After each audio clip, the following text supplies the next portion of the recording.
এই যে বাচ্চা ছেলে পেলে, তোমরা শোনো, আমরা চুপ্পুর পদত্যাগের দাবিতে যখন গণ অধিকার পরিষদে ছিলাম, আমরা বিক্ষোভ করেছিলাম, চুপ্পুর বাসভবন ঘেরাও করেছিলাম। এই যে সার্জেস, তুমি, এই যে হাসনাত, এই যে হান্নান মাসুদ, তোমরা গিয়ে চুপ্পুর বাসভবনের সামনে আমরা যে বিদ্রোহ করেছিলাম, বিক্ষোভ করেছিলাম, ঘেরাও করেছিলাম, তোমরা গিয়ে ওই প্রোগ্রাম নষ্ট করেছিল। এই ছেলে, এই বেদব ছেলে, কত টাকা খেয়ে চুপ্পুর কাছ থেকে তোমরা ওই প্রোগ্রাম নষ্ট করেছিলে, তোমাদেরকে জবাব দিতে হবে। এই কত টাকা খেয়েছো তোমরা? বেদবি করো, বলো যে বেগম জিয়াকে বের করেছো তোমরা।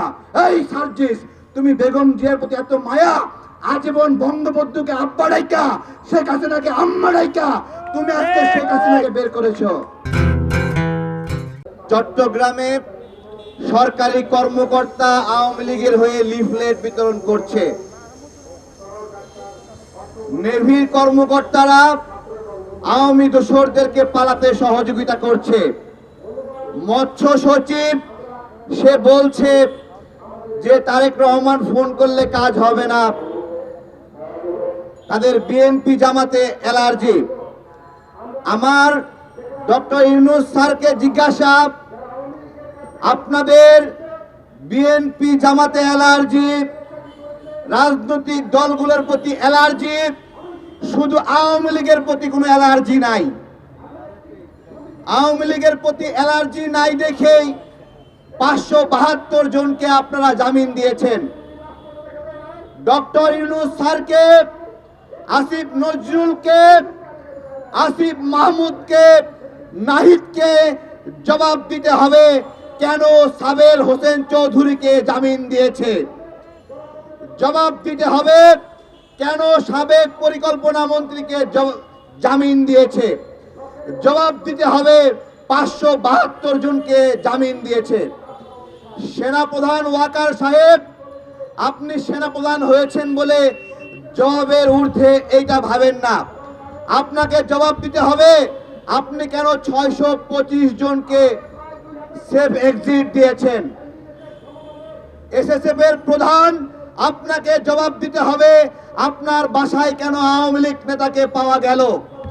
এই সব জবাব আপনাদেরকে দিতে হবে। আপনাদের আওয়ামী লীগের প্রতি কেন অ্যালার্জি নাই? আওয়ামী লীগ খেতে আপনাদের এত আরাম লাগছে কেন? আমরা এই জিজ্ঞাসা করছি। সংস্কারের কথা বলছে, এই বাংলাদেশের সকল মানুষের মধ্যে গণভোট করেন, মতামত নেন। গত 6 মাসে সংস্কার বিষয়ে তারা যে যে উদ্যোগ নিয়েছে সেগুলোতে আপনারা সন্তুষ্ট কিনা? এইখানে আমার এই গণ অভ্যুত্থানে চোখ হারানো ভাই পাশে দাঁড়িয়ে আছে, বলছে তারেক ভাই একটা কর্মসংস্থানের ব্যবস্থা করেন। আমার কথা, উনি আমার কাছে এসে কেন বলবেন একটা কর্মসংস্থানের ব্যবস্থা করেন? জুলাই গণ অভ্যুত্থানের ফান্ড খাইলো সার্জিস, আর তারেক কাইসা বলবে একটা কর্মসংস্থানের ব্যবস্থা করেন। মস্কারা পেয়েছেন। এই যে মুগ্ধর ভাই স্নিগ্ধ, তোমাকে জুলাই স্মৃতি ফাউন্ডেশনের দায়িত্ব দেওয়া হয়েছে। এই মিয়া, তুমি তোমার ফাউন্ডেশনে আত্মীয় স্বজনকে নিয়োগ দিয়েছো কিনা? কেন? এই জবাব দিতে পারবা? জবাব দিতে পারবা? তোমার এই আবেগ নিয়ে তোমার ভাইকে এখানে জীবন দিয়েছিল। হ্যাঁ, আবু সাইদের পরিবাররা আইসা, পরিবারের সদস্যরা আইসা ইউনূস স্যারের সঙ্গে এসে ছবি তোলে।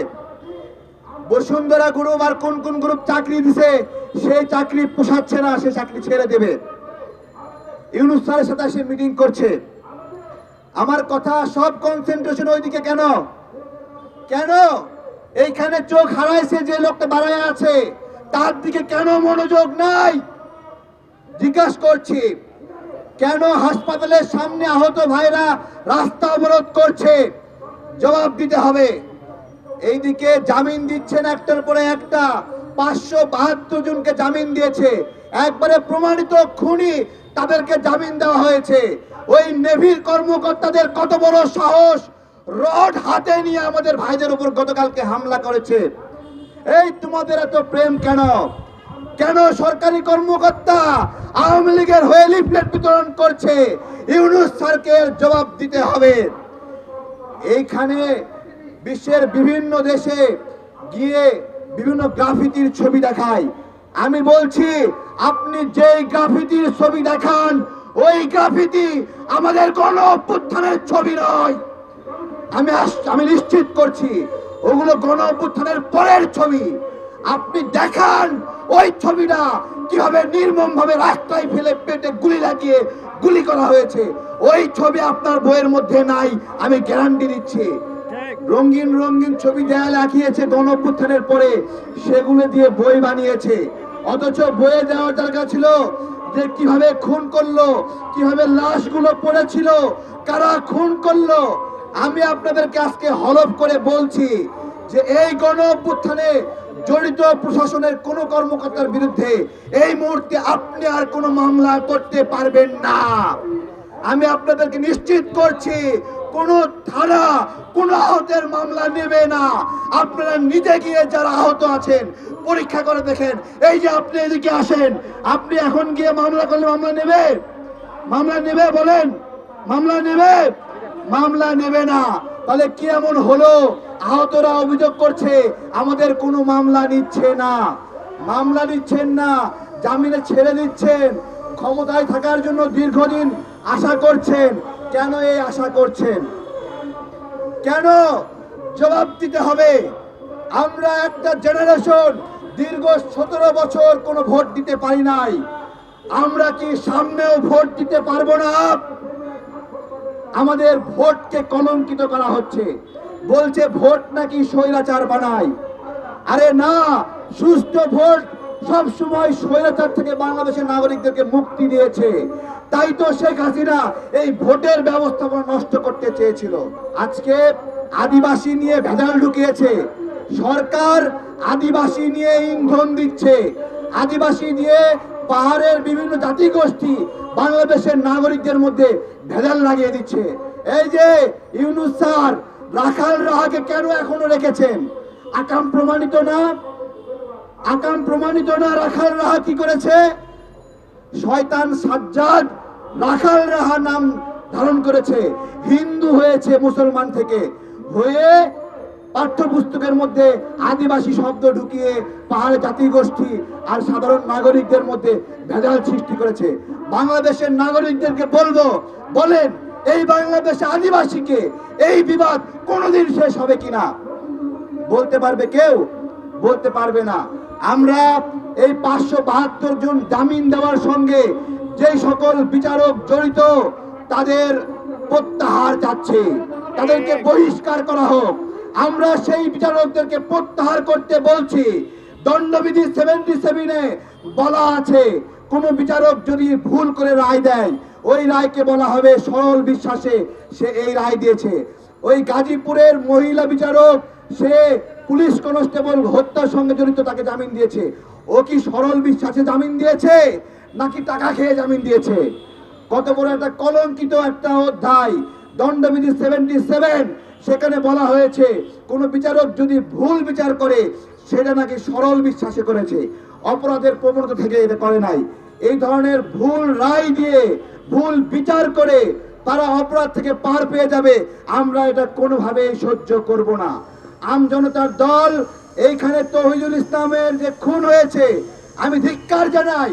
আমাদের প্রধান উপদেষ্টা তার পোস্টে সেনাবাহিনীর নাম লেখেনি, অথচ সেনাবাহিনীর সদস্যরা তাকে তুলে নিয়ে গেছে। কেন নাম লিখতে লজ্জা পাচ্ছেন? তাহলে কি বাংলাদেশের নাগরিকরা প্রশ্ন করবে?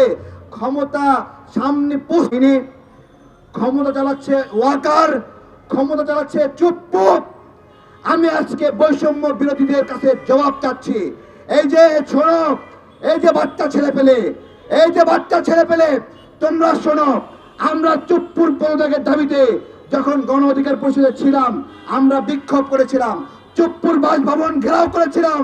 এই যে সার্জেস, তুমি, এই যে হাসনাত, এই যে হান্নান মাসুদ, তোমরা গিয়ে চুপ্পুর বাসভবনের সামনে আমরা যে বিদ্রোহ করেছিলাম, বিক্ষোভ করেছিলাম, ঘেরাও করেছিলাম, তোমরা গিয়ে ওই প্রোগ্রাম নষ্ট করেছিল।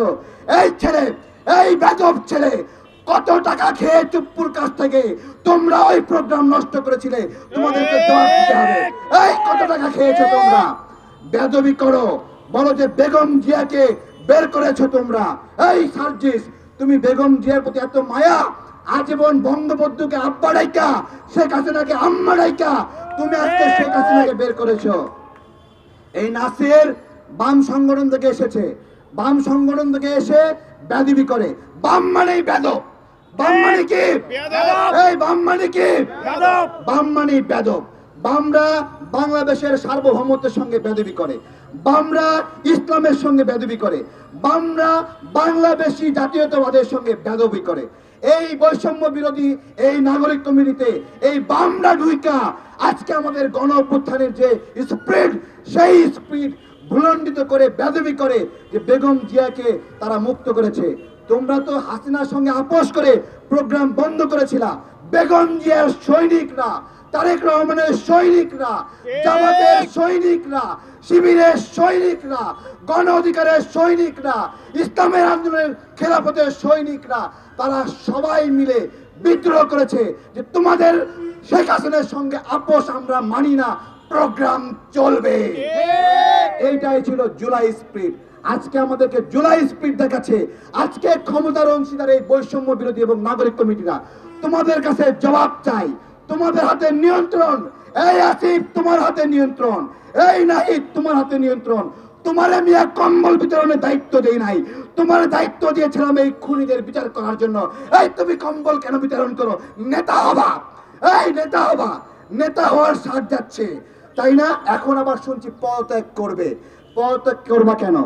এই 6 মাস 7 মাসে আখের গোছানো শেষ হয়ে গেছে। সামনে 10 বছর রাজনীতি করার টাকা পয়সা ইনকাম হয়ে গেছে। এখন নির্বাচন করে আবার এমপি হবা তাই না? তাহলে দায়িত্ব গ্রহণ করলা কেন? আমরা গতকাল জিজ্ঞাসা করেছিলাম, এই প্রশ্নগুলো আমরা ছাড় দেব না। 572 জনকে যারা জামিন দিয়েছে আমরা তার তালিকা বের করব। তালিকা করে করে ওই আমরা ছবি টাঙ্গাবো, উমুক বিচারপতি উমুক আওয়ামী লীগ দোসরকে জামিন দিয়েছে। এই জামিনের ছবিগুলো এই প্রেস ক্লাবে আমরা বড় বড় করে প্রচার করব। কোন কোন বিচারক জড়িত, তাদেরকে আসিফ নজরুল সুপারিশ করেছে না নাহিদ সুপারিশ করেছে, আমরা সেগুলো সব ফাঁস করে দেব।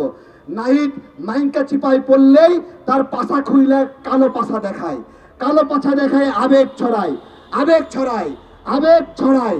আমার কথা, কালো পাছা শুধু তোমার হয়নি, কালো পাছা জামাতের হয়েছে, শিবিরের হয়েছে, তাহের ভাইয়ের হয়েছে, কালো পাছা খসরু ভাইয়ের হয়েছে, সালাউদ্দিন টুকু ভাইয়ের হয়েছে, শিমুল বিশ্বাসের হয়েছে, শফিকুল ইসলাম হুজুরের হয়েছে। এইভাবে আমরা সবাই নিপীড়িত হয়েছি, সবাই নিপীড়িত হয়েছি। সেই জায়গাগুলো আমাদের নষ্ট করে করে আজকে জুলাইয়ের স্পিরিটের কর্তৃত্ব নিয়ে আমাদেরকে অসম্মান করে, বেয়াদবি করে। 16 বছর ধরে আমরা লড়াই করছি, আমাদেরকে বলে 16 বছর ধরে না খেয়ে আছি। হ্যাঁ আমরা না খেয়ে আছি, কিন্তু তোরা কারা? তোরা কি 16 বছর খেয়েছিলি? এই তোরা 16 বছর খেয়েছিস, এখন কেন খাচ্ছিস? তাহলে জিজ্ঞাসা কর। বলে যে 28 তারিখে আমরা পালিয়ে গিয়েছিলাম। আমি 28 তারিখে লড়াই করেছি, আহত হয়েছি, মাটিতে লুটিয়ে পড়েছি। আমার 28 তারিখের লড়াই নিয়ে কটাক্ষ করিস তোরা। তুই 28 তারিখে কি করেছিলিস? তুই 28 তারিখে আওয়ামী লীগ ছিলি, তুই 28 তারিখে ছাত্রলীগ ছিলি, তুই 28 তারিখে দালাল ছিলি, আওয়ামী লীগের দোসর ছিলি, হাসিনার দোসর ছিলি। তাই 28 তারিখে আমরা যে লড়াই করেছিলাম সেই লড়াই নিয়ে তোরা কটূক্তি করিস। কষ্ট আসে ভাইয়েরা এগুলো নিয়ে। ধন্যবাদ সবাইকে।